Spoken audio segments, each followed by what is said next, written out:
December 7th, 1941. An aerial strike force gathers and executes a surprise attack on the US Pacific Fleet at Pearl Harbor. Its aim, to bring a nation to its knees. Thousands die in one of the most devastating defeats in military history. Now, by examining events leading up to the attack and analyzing previously classified military records, a Japanese intelligence expert discovers why the raid was such a total disaster for the Empire of Japan.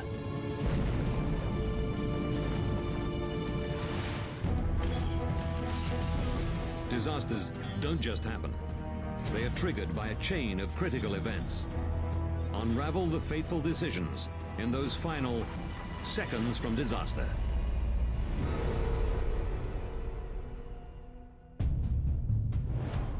"4 a.m. The Sea of Japan, 6,500 kilometers from Pearl Harbor. For Japan's strategic mastermind, Admiral Isoroku Yamamoto, today is the culmination of years of research and planning. The attack on Pearl Harbor will be the first blow in a wave of attacks across the Pacific as Japan seeks to carve out an empire. Now, the planning is over, and the storm is about to break.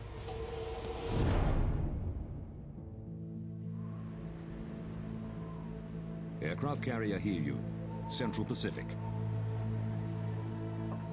Putting the plan into action is down to Japanese naval aviators like Takeo Shiro.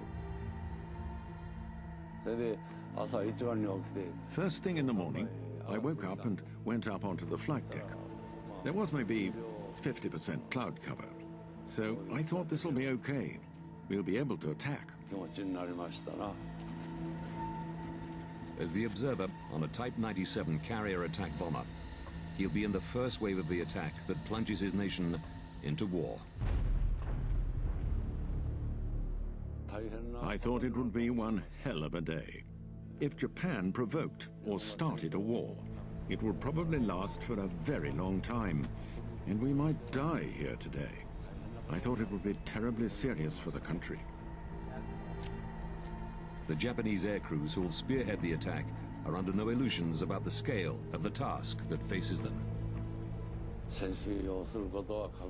We were prepared to die in battle. We were told to write a farewell note home to our parents, with some of our hair and nails as mementos. So we cut our hair and nails and wrapped them up with the farewell message, so that if we did die, they could be delivered home. 6:30 a.m. Battleship Row, Pearl Harbor. Deep in the armored belly of the battleship USS Arizona, Don Stratton starts the day like any other Sunday with the ship in port. One Sunday morning was just a clean sweep down. Sunday was just kind of a leisure day for everybody. Everyone on the warship is running to a peacetime routine. I did have some extra oranges on the chow table, and I was going to take them down to sick bay to a buddy of mine. Moored at the east side of the anchorage is the heavy cruiser USS San Francisco. Marine Private Mal Middlesworth is one of the skeleton crew manning the ship while it waits for repairs. Duties are light, and the crew makes plans for their shore leave. There's a lot of conversation. What you did on last Liberty, what you're going to do on this Liberty, what time you're coming back. You might talk about some mail that you gotten home. 370 kilometers out to sea, the storm is gathering. This captured Japanese film shows the final moments as the massive strike force of 180 bombers and fighters gets underway. The fighters were on the leading edge, then carrier dive bombers, then carrier attack bombers at different heights, with horizontal formations too. We flew around above the task force, getting into position. And then, when we were all in formation, we set off. 702, Opana Point, Hawaii. At a newly installed radar site in the far northwest of Oahu, novice operators George Elliott and Joseph Lockhart have something unexpected on their screens. The radar shows more aircraft than they've ever seen heading inland at high speed. Their report comes to Army Lieutenant Kermit A. Tyler. He's expecting a flight of B-17 bombers from the mainland.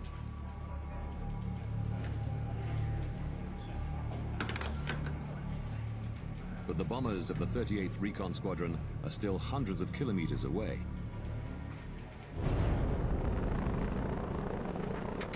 The planes on the radar scope are an aerial armada, the first wave of the strike force for the most powerful carrier fleet ever assembled. And the 84,000 servicemen on the island of Oahu have no idea what's about to hit them. The first wave of Japanese bombers flies south across Oahu, completely unopposed. For Takeo Shiro, it seems more like a training flight than war. In training, we used a large model of the whole island, with mountains, cane fields. So on the mission, it was as if I saw that model. When I flew over the mountains and cane fields en route, it felt like somewhere I'd been or seen before. Only when the first wave of Japanese planes arrives over Honolulu can they be sure that they've achieved total surprise. Seen from above, I felt it was just a quiet, pretty town. Realizing they'd caught the Americans off guard, the Japanese break radio silence to signal the aircraft carrier Hiryu with the pre-arranged code words Tora, Tora, Tora, meaning tiger, tiger, tiger, or attack, attack, attack. From this moment, every plane in the aerial armada is supposed to follow a carefully orchestrated attack plan. If we achieved a surprise attack, Plan A was for the torpedo bombers to go in first, with the carrier dive bombers afterwards. If the enemy saw us coming and was fighting back, Plan B was for the carrier dive bombers to attack first, and our aerial torpedoes would go in last of all.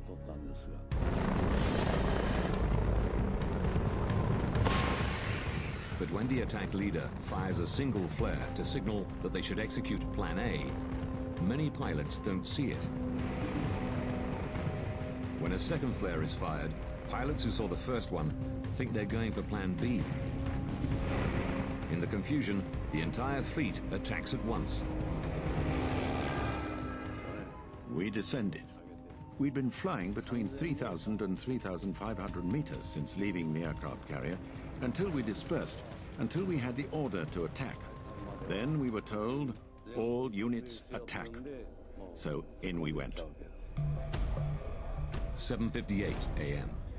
The sailors at Pearl Harbor are following the usual relaxed Sunday morning routine. It's a beautiful, typical Hawaiian day, sun shining. I had the 8 to 12 watch. And on that watch, you go out and make colors.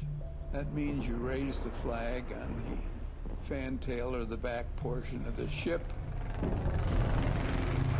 Sweeping in from the north, the torpedo bombers spearhead the Japanese attack. There were no aircraft carriers, but several battleships lined up. I think we attacked the one that was on the outside, two from the front, the West Virginia. As navigator and bombardier, Takeo Shiro is responsible for releasing the torpedo at exactly the right point. Pearl Harbor is quite shallow. It's only around 12 to 13 meters, so it was vital that the torpedoes did not just bury themselves in the harbor mud. And that's why we released at a low altitude. Lieutenant Matsumura was in front of me, and he told me exactly when to drop it, saying, "Ready? Fire!" And I pulled it immediately. one quick movement. We realized from the wake that it was running beautifully. The attack is underway before the American sailors know what's hit them. In the depths of the USS Arizona, Don Stratton never gets the chance to see his buddy in sickbay. When the explosions begin, he rushes to his duty post. It's the start of a battle that'll see thousands of sailors like him fighting for their lives.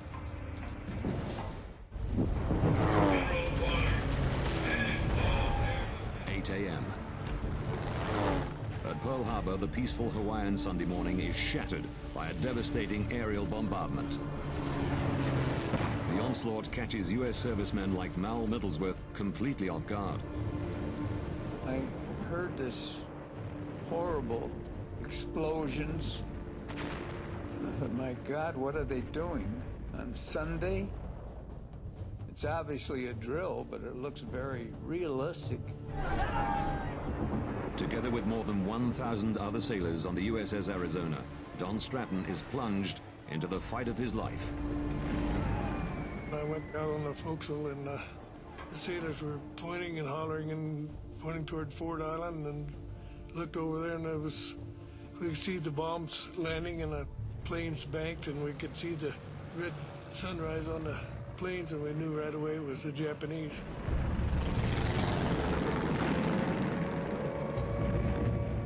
From the deck of the heavy cruiser USS San Francisco, Mal has a grandstand view of the attack. They're coming in to the right of me, so I can see the whole plane. I see it 30 to 40 feet away.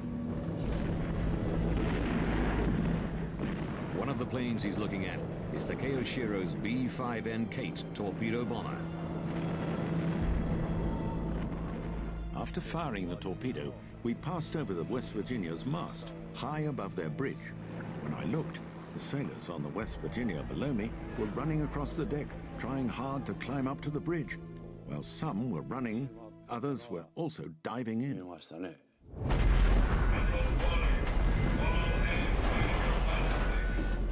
The sailors and Marines on the American battleships quickly overcome their shock. But vital seconds pass before the Americans can muster any sort of meaningful defense. When I seen them bombing the Fort Island, we knew something was going on, and we know the ships were going to get bombed, and we headed right for my battle station.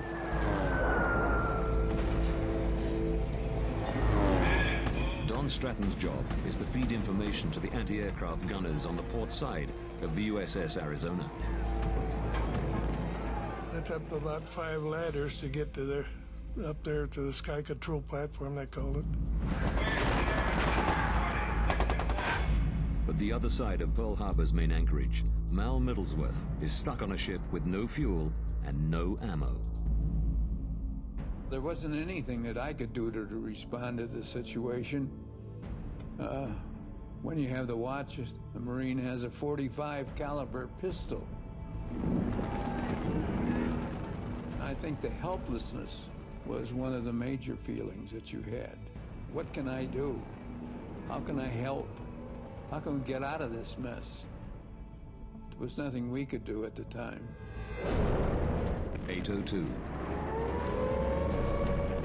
While Mal Middlesworth watches helplessly, Don Stratton manages to bring some fight to the Japanese. Speed 230. We were doing some good, and I think the Japanese were very surprised that we were firing at them that quick. But the odds are stacked against the defenders, and after just a few minutes, they're running out of ammunition. We had 50 rounds of ammunition behind every gun, and we had to break some of the locks to get at the magazines and get the shells, but we fired all of those, and our gunnery officer went down to get some more. In spite of their often heroic efforts, the sailors struggle to cope with the combined aerial assault of low-level torpedo bombers, dive bombers, and high-altitude bombers. We were firing at the high-altitude bombers and the dive bombers that were coming in. We couldn't set our fuse for that altitude. All the bursts were very short.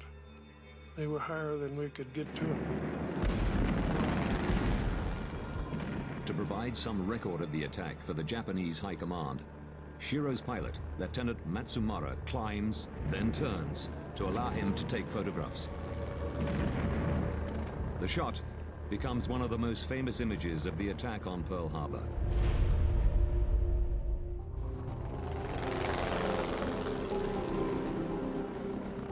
While the defenders are still reeling from the torpedo strikes, the Japanese unleash their most devastating weapon. Flying in precise formation, 10 high-level bombers target the USS Arizona. The Nakajima-type 97 bombers are equipped with 500-kilo armor-piercing bombs converted from battleship shells. To guarantee hits from high altitude, every plane has to keep tight formation and drop simultaneously. Using a small, white, rectangular flag, the lead bomber signals the formation to release their bombs. From a height of 3,190 meters, the bombs will take 26 seconds to reach the Arizona. 8:10 a.m. Disaster strikes. One bomb hits the deck of the USS Arizona just to the right of turret number 2. It plunges through more than 12 centimeters of armored steel lining the deck to start an incredible explosive chain reaction in the guts of the Leviathan. 4 decks down, the bomb sets off a flash in a powder room which ignites 2 more explosive stores.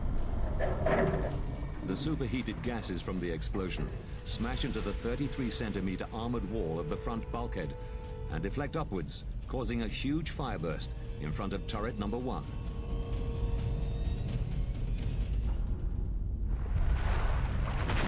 As the erupting gases break through the decks, the remaining ammunition stores ignite. The result is a catastrophic explosion that tears the ship apart. There was 1 million pounds of ammunition exploded, and it just raised the ship right up out of the water, and it blew to like about 110 foot of the bow of the ship clear off. The blast hits everyone on the ship. Even high up on the mast, Don Stratton is caught by the explosion. The ball of flame went up from the explosion and about 500 or 600 feet in the air, and it just enveloped us up there. And the captain and the admiral were both killed on deck right below me. I think it just incinerated them.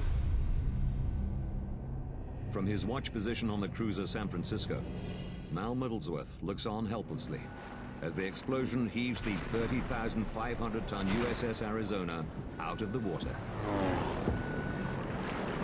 It was total devastation. I mean, it was unbelievable. Beyond anything I'd ever seen or anybody would ever think about.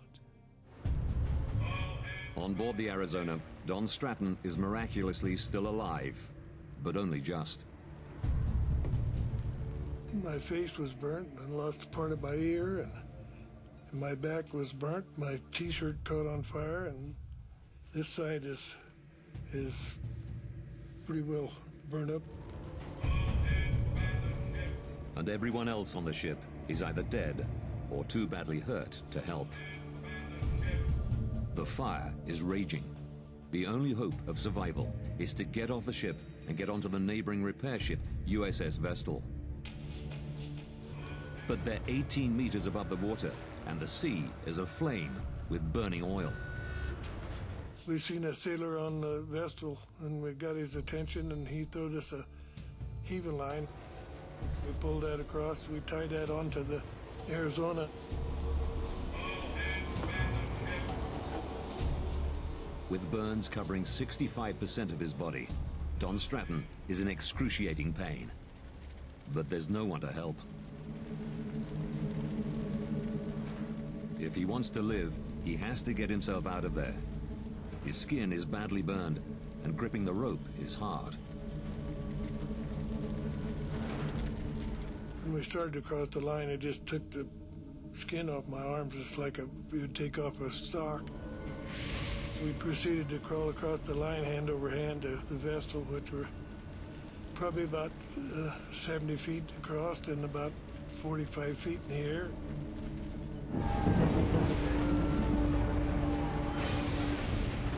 Even while ships are sinking all around them, the soldiers and sailors defending Pearl Harbor fight back with all they've got.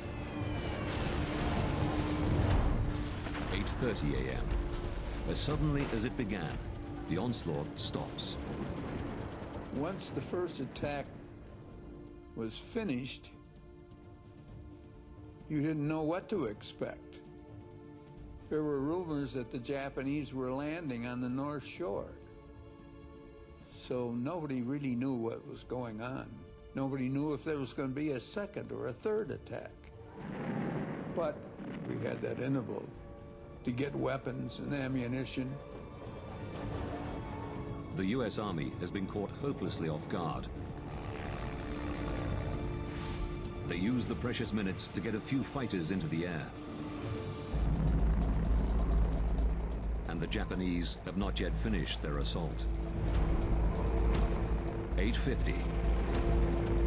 20 to 30 minutes after the first wave of bombers hit, another 170 aircraft strike, hammering the targets already hit by the first wave.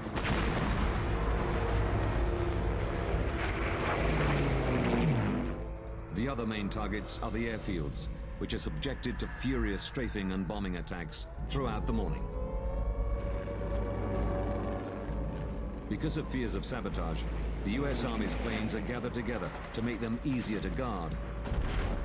But that also makes them easy targets for the Japanese. Over 180 U.S. aircraft are destroyed, with more damaged. In total, 4 American battleships are sunk, 4 damaged, and 13 more major ships destroyed or seriously damaged. In return, the Japanese have lost just 29 planes. For the Japanese air crews, the attack looks like a total triumph. We'd been able to strike a blow at the very start of this war. So as soldiers, it was a matter of great pride. We were very happy.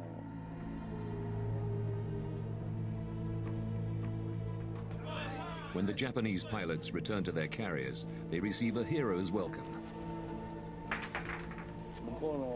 All of the lads in our torpedo bomber squadron from Hiryu managed to return safely.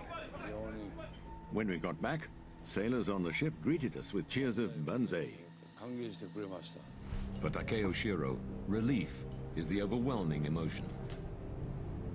Because we'd managed to achieve a surprise attack, I felt somehow that my life had been saved.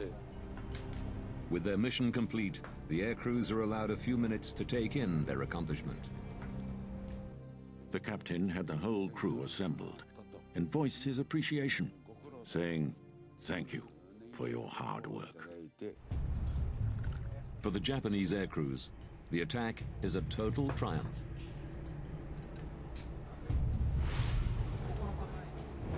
(3 p.m.) As soon as the aircraft are recovered and stowed for transit, the commander of the carrier strike force, Admiral Chuichi Nagumo, orders the withdrawal. The performance of the Imperial Japanese Navy has exceeded all expectations.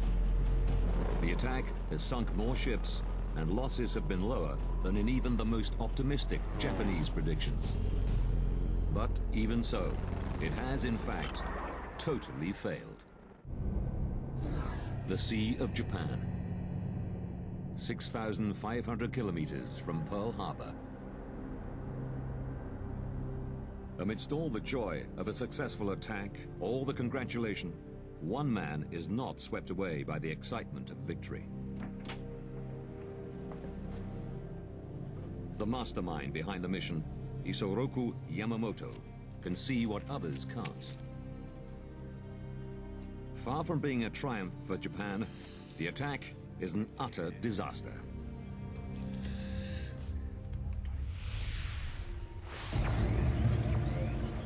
Now, 70 years later, we use previously classified military records to rewind events and investigate every aspect of the attack, to reveal why and how this painstakingly planned operation went wrong.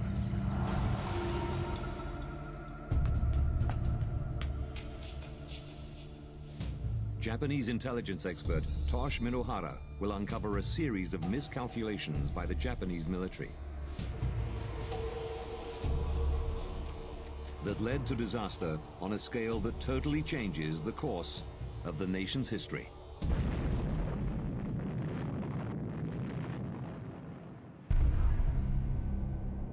January 1941, 11 months before the attack on Pearl Harbor. The operation is conceived as part of a bigger Japanese plan to build a Southeast Asian empire spanning China, the East Indies, and Malaya.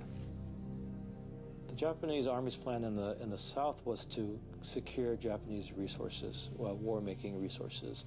There were a lot of strategic materials down there, rubber being one, tin, and oil, of course, were very important. Japan's master strategist, Admiral Yamamoto, knows this plan will bring conflict with the Western powers. And he sees the U.S. fleet at Pearl as the biggest threat to the High Command's plans. The American Navy could wreak havoc upon Japan's supply lines. The oceans are of paramount importance. Therefore, controlling the sea lanes means controlling the lifeblood of Japan. So Yamamoto plans a sucker punch, a preemptive strike to take the fight out of America and eliminate its capacity to intervene in the Pacific. The Japanese believed that perhaps the attack on Pearl Harbor would be such a devastating blow upon the Americans that the Americans would lose the will to fight. Yamamoto plans the attack on Pearl Harbor to be a crippling blow for the U.S. Navy. But our investigation shows how key errors in the tactical planning and the operational control of the attack turn it from triumph to disaster. Admiral Yamamoto knows that aircraft carriers will play a critical role in the war to come, and the American aircraft carriers based at Pearl Harbor are priority targets in his attack plan.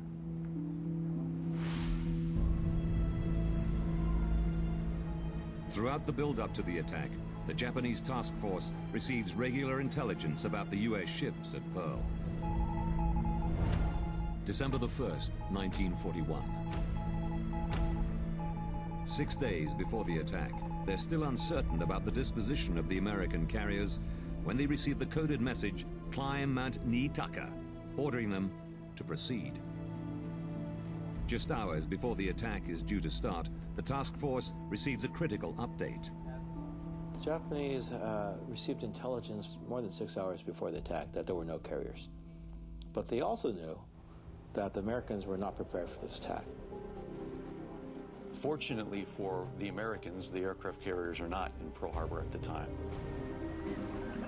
When the attack hits, the carriers Enterprise and Lexington are at sea, delivering planes for Marine Corps fighter squadrons. And the USS Saratoga is on its way to San Diego for repairs. Commander of the strike force, Admiral Chuichi Nagumo, faces a decision. Take advantage of the element of surprise and attack, knowing that he'll miss some important targets, or take a unilateral decision to call off the attack. Yamamoto's preoccupation with eliminating the U.S. Navy's carriers is not shared by Nagumo, who's making the critical decisions in the field. Had Yamamoto given him a choice to choose his fleet commander, it most likely would not have been Admiral Nagumo. But Yamamoto is unable to choose the best man for the job of leading the task force because his hands are tied by the traditions of the Imperial Japanese Navy. The Japanese Navy functioned like a bureaucracy. He could not skip over someone of Nagumo's rank for a junior officer. It was that the pecking order was there, it was Nagumo.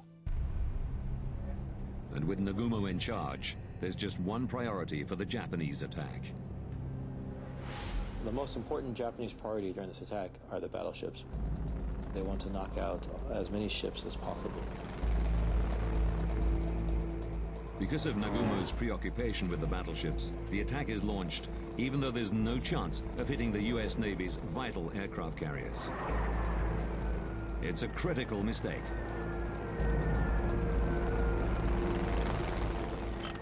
But even without hitting the carriers, the attack on Pearl Harbor could still have struck crippling blows on the US Navy, if it had hit the right targets. Because of fundamental flaws in the Japanese Navy's martial mindset, critical facilities like Pearl Harbor's ship repair yards are ignored. Soft targets were considered to be, from a Navy point of view, unfair. They were concerned about this. And as a Navy person, you went after the big ships. And the big threat were the American battleships. The shipyards and so forth would support American war effort, but would not be a direct threat towards Japan. It's the ship, it's the actual hardware which poses the threat. It's a decision that costs the Japanese dearly. Of the 21 ships that are destroyed or damaged in the attack on Pearl Harbor, 18 of those ships are salvaged within a matter of a few months. The Japanese Navy's obsession with hitting the big ships means the attack misses another important target. They didn't destroy the submarine base, and those submarines would go on to carry the war directly to Japanese home waters and the merchant fleet.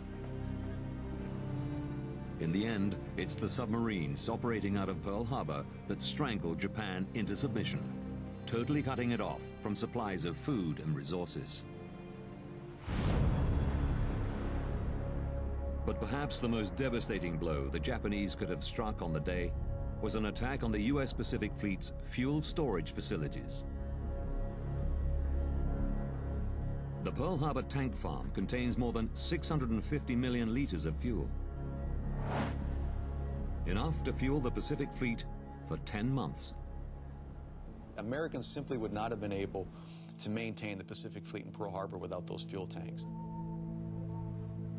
Minohara has discovered that the decision not to target these critical facilities goes right back to the initial planning of the operation. Admiral Yamamoto explicitly said, do not attack the fuel supplies, and at least for the first strike, because there'd be smoke and visibility would be very low. Japanese air power would be neutralized, and therefore it was explicit instructions were sent out, don't create smoke. Good visibility was vital for accurate bombing and visual confirmation of damage. But Admiral Chester Nimitz, who takes over as commander of the Pacific Fleet, admitted that a strike here could have set the American war effort back 2 years. Important targets like the fuel supplies could still have been hit if Nagumo had stuck to Yamamoto's original attack plan. Initially, the Japanese war plan called for a second strike, that once the planes would come back, they would refuel and then attack again. On the day, many Japanese officers realized that the job they set out to do is only half done. Everybody thought that a second strike was necessary. The person who opposed was Admiral Nagumo. Admiral Nagumo is in overall charge of the task force. And with the US battleships devastated, he believes the attack is a resounding success and doesn't want to jeopardize what has been achieved. The reason why Nagumo is against launching the second strike is because he's afraid of where the American carriers are. He does not know where they are. He's afraid of a counterattack. He's also has lost 0 ships, and he does not want to lose any ships. He wants to come back as a hero. And he believes it's a risk that he does not need to take. Nagumo knows damage to Japan's carrier task force could have crippled their war effort just as it was beginning. He feels he has no choice but to withdraw while his force is intact. It's a fateful decision, and one that frustrates Yamamoto. Nagumo's decision not to launch the second strike is the final critical mistake in the execution of the attack on Pearl Harbor. America's capacity to fuel and repair its fighting ships is undamaged. And the deadly submarines of the Pacific Fleet are left free to prey on Japanese shipping. The US Navy is down, but far from out. The news of the apparent success of the attack causes widespread jubilation among Japanese naval officers. But straight away, Yamamoto is aware vital targets have been missed. As Yamamoto hears the news, the people all around him were in a very joyous mood. There was celebration, there was smiling. Yamamoto himself was in a very, very dark state. Unlike his fellow officers, Yamamoto has lived and worked in the USA and understands the fearsome industrial strength of his enemy.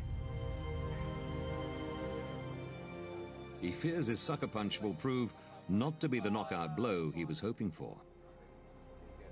Yamamoto realized that the war had started, and this would not be an easy war, and so he could not celebrate.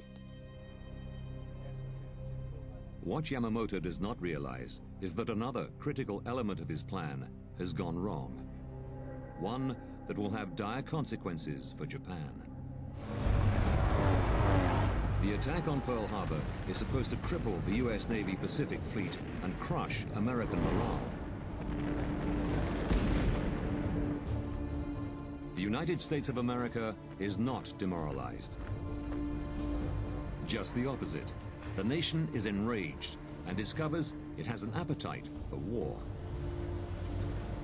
By sneaking up on the United States and killing over 2,400 Americans and wounding many more, by doing that in the way that they did it, that really shook American resolve in a way that nothing else probably could have. But Professor Minohara's research shows the attack was never meant to be a literal surprise. Traditionally, the Navy has been very, very sensitive to maintaining international agreements. And therefore, for them, it was imperative that a declaration of war be made in advance.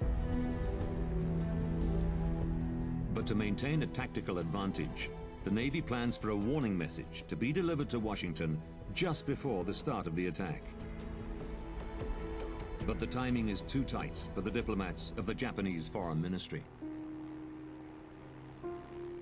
The Japanese embassy said 30 minutes is cutting it pretty close. Give us more time. Give us more leadway so that we can warn the Americans that we are putting off negotiations. The Navy, being very cautious, said no, let's make it 30 minutes. The Navy says the success of this mission depends on surprise. If we let the Americans know too early, then they'd be prepared and could jeopardize this entire mission and could jeopardize the fate of Japan. This was a one-chance operation. Now the investigation reveals how the Japanese Navy's determination to maintain an element of surprise ended up placing the nation of Japan in greater danger than they could ever have imagined.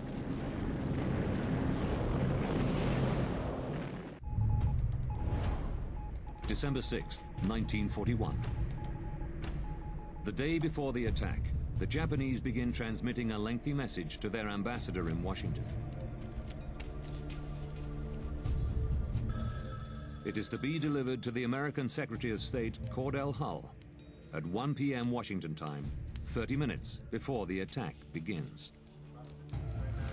Divided into 14 parts, this message is to break off negotiations with the Americans and serve as Japan's declaration of war.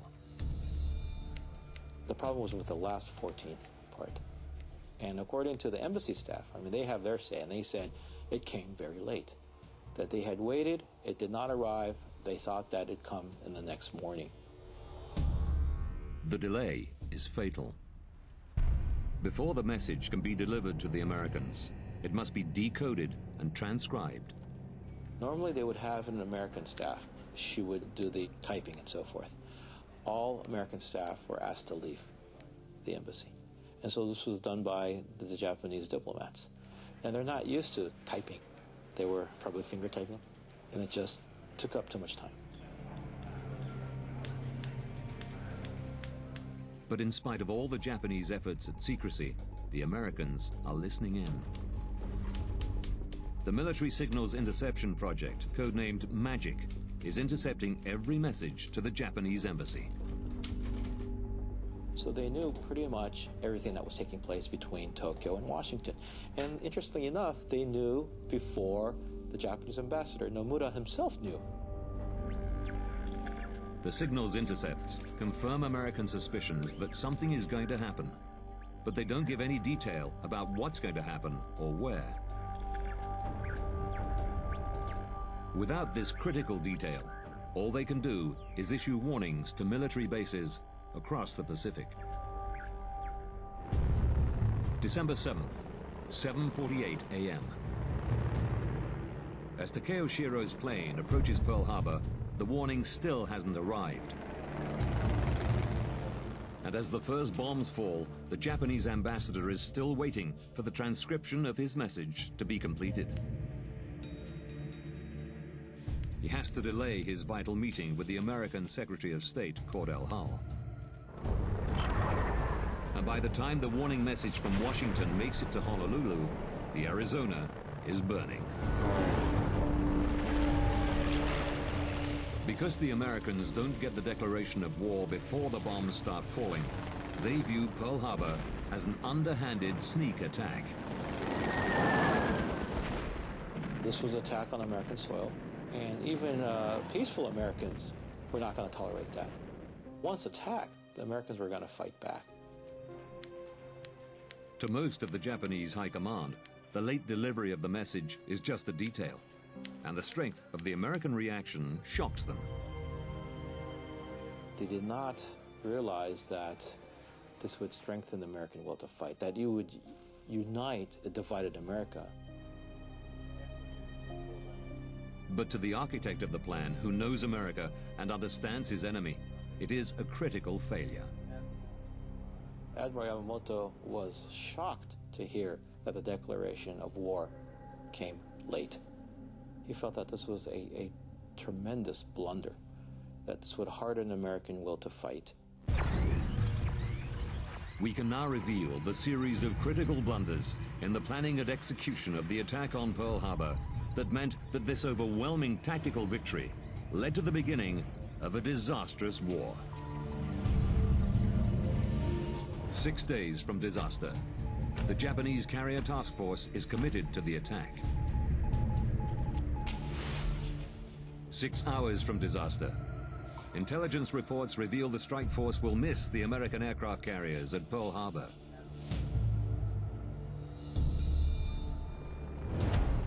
8:10 a.m. Japanese bombers totally destroy the USS Arizona with a catastrophic loss of life. The message that Japan is ending negotiations with the US arrives only after the deadly blow has been struck. 10:30 a.m. With Pearl Harbor's critical facilities defenseless, the Japanese withdraw, and the home of the US Pacific Fleet lives to fight another day. But according to Minohara, Japan's greatest error is the decision to target Pearl Harbor at all. Prior to the attack, America would not have stood in the way of most of Japan's imperial ambitions. It was quite evident, and documents, diplomatic records show this. The American public did not want war. But Japan misreads America's mood. The empire makes one of its greatest blunders and pays the ultimate price.